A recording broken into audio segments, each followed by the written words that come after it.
Hey guys, welcome to my first ride out on the BMW 1150GS. You'll have to excuse the heavy breathing. I placed the mic badly, but hey, let's ride. Box Hill's heaving today. Absolutely teeming full of bikers. Love it.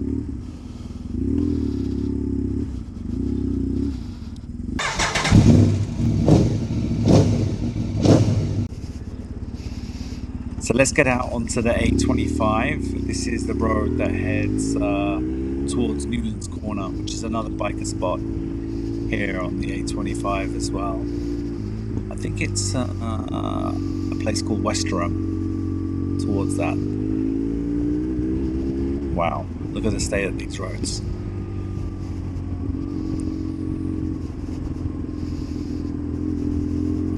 There we go. I was so surprised at the performance of the suspension on the GS. Simply removing all of that weight has really made the ride compliant and supple. I remember riding it briefly to get an MOT when it was in its previous guise as an adventure bike, you know, with all of the big fairing and lights and everything that it had on it. My God, it was a heavy beast. It was a bit unwieldy.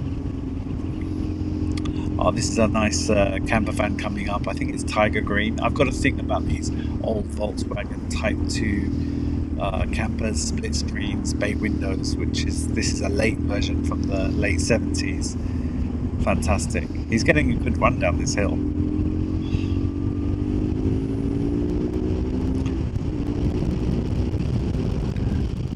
This bike has so much overtaking power and torque. It has such a flat torque curve that it just makes overtakes a breeze. Now, it's not a super bike by any means, but just the flat nature of the torque that's spread across the rev range means that as soon as you get to 5,000 RPM, everything's done. Like, you will pass anything that you really want to get past.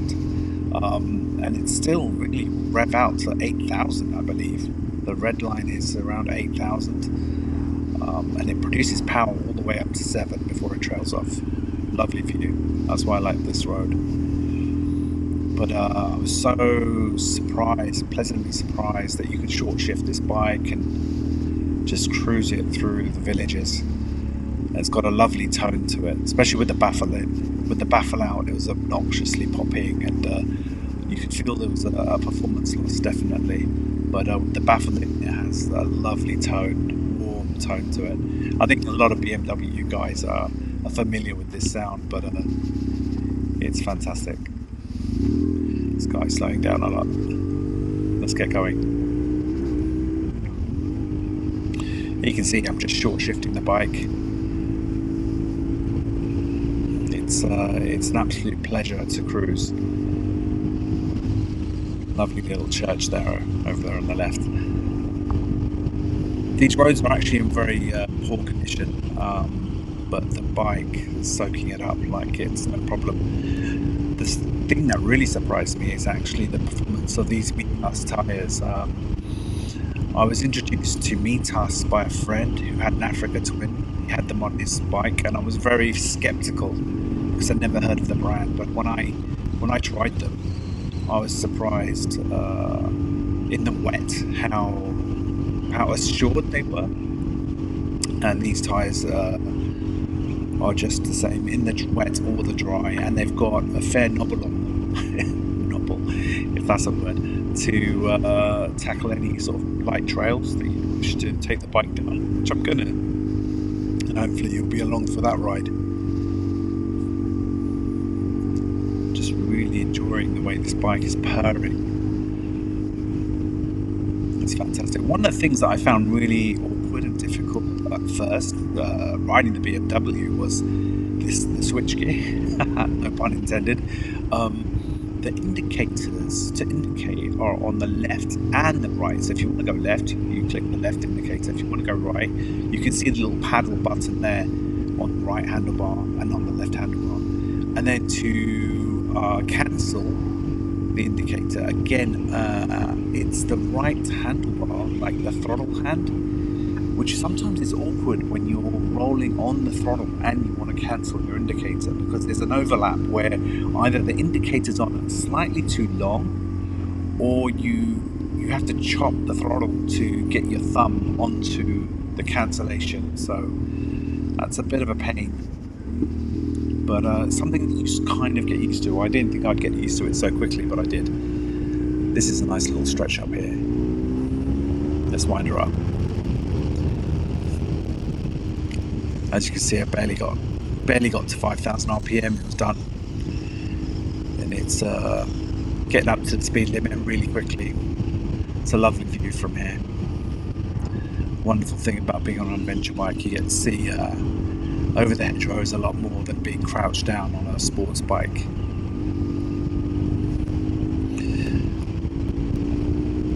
Again, another smooth, just effortless overtake. Picks up speed. Again, by no means a sports bike at all in any regard or by your imagination, but what a bike. It really does pull strongly through the rev range, and it just gives you that feeling of like torque as you need it, when you need it. No hurried downshifts, no hurried upshifts. The other thing that I, again, pleasantly surprised was the gearbox operation was really, really good. I've ridden a few GS's, test ridden them in terms of looking to buy a new bike before I bought my 1290 KTM. But honestly, the gearbox was at best agricultural. This is no means that much better, but I don't know if I've got a really good gearbox or just the oil change that I performed on this bike has done a great job in terms of smoothing out the gear selection. Hydraulic clutch, just a real joy to operate these controls. I have to say, very tactile, a real good feeling in terms of operating this machine. Fantastic. I'm quite content to follow this chap here.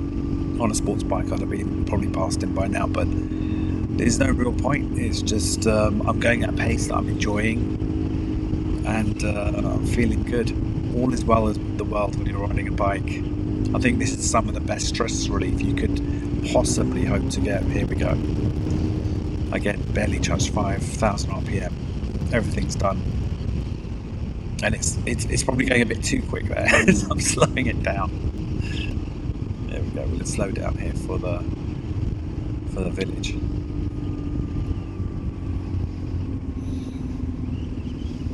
Got to be careful in these junctions.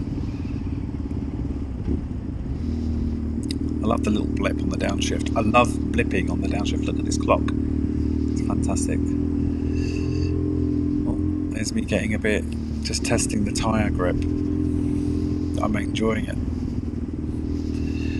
So I'm still getting used to the bike actually. So if I've ridden it probably this is the second time I'm probably riding it. The first time I didn't really get a good grip on it, but now I'm really getting to grips with the bike and just feeling what it can do.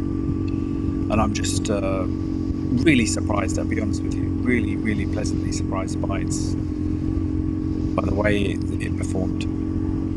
It's an old bike.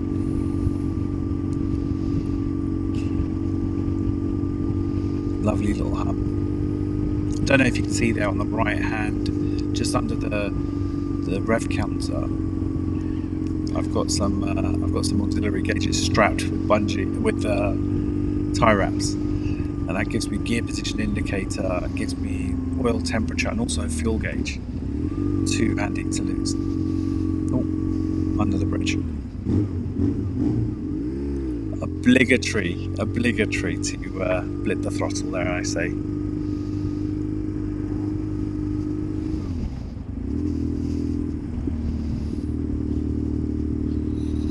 Let's have a tootle through here.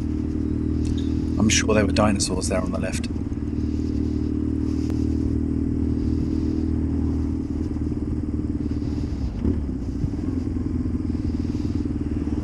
It's a wonderful, wonderful drive, really.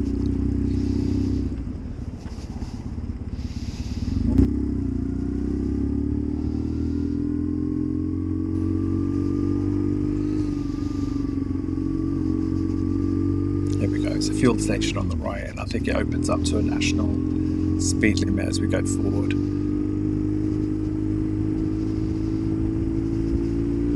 There we go. One of the things that I did find, as I'm going to wind this up now, but one of the things I did struggle with initially, and I'm still getting to grips with it, is the slow speed manoeuvrability when the bike is really slow.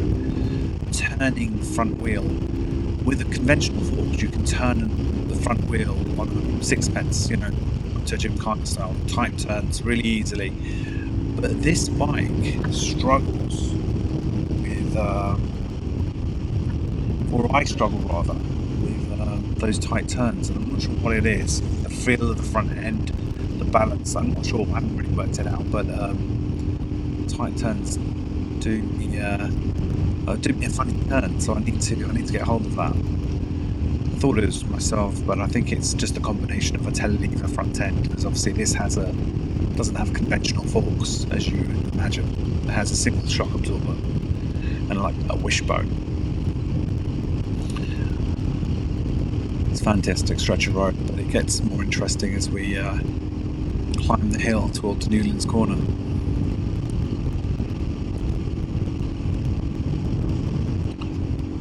Fair amount of wind noise, but I guess my mic placement wasn't the best. I think I could have done a bit better here.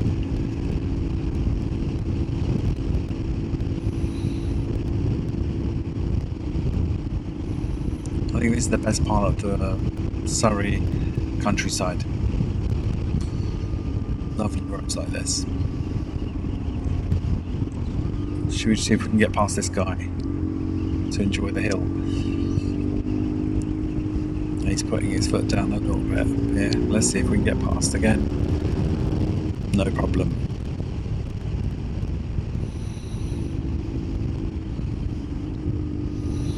Got to be careful now. I think there's a turn. Yeah, there we go. We just got to be careful as we blip it up here.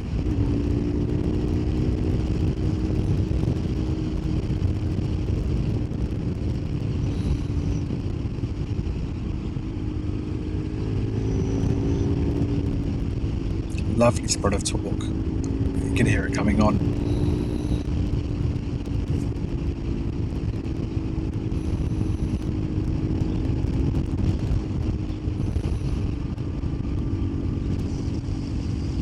Beautiful.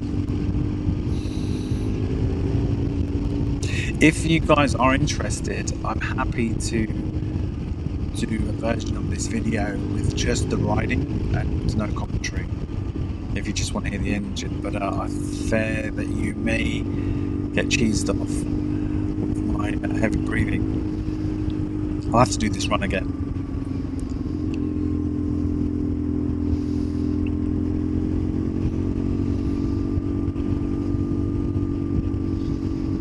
Wonderful. So I think we're coming up to the park entrance here at the top. So let's dip into here. Indicating. Let's see how I managed to turn the indicator off. There it goes. Did it? Must be getting a dab hand at it. Lovely little corner, Newlands, and a few bikers up here. Nice little cafe to enjoy. Less crowded than Box Hill, but just a bit more intimate. No police. That's. Sometimes I find the police presence a bit too much. Let's come around here in the car park. Let's have a look at the view. That's quite a breathtaking view, actually. It's wonderful. Good place for a picnic. But it's a poor place to park, so I think I have to move. I just want to show you guys the actual the view.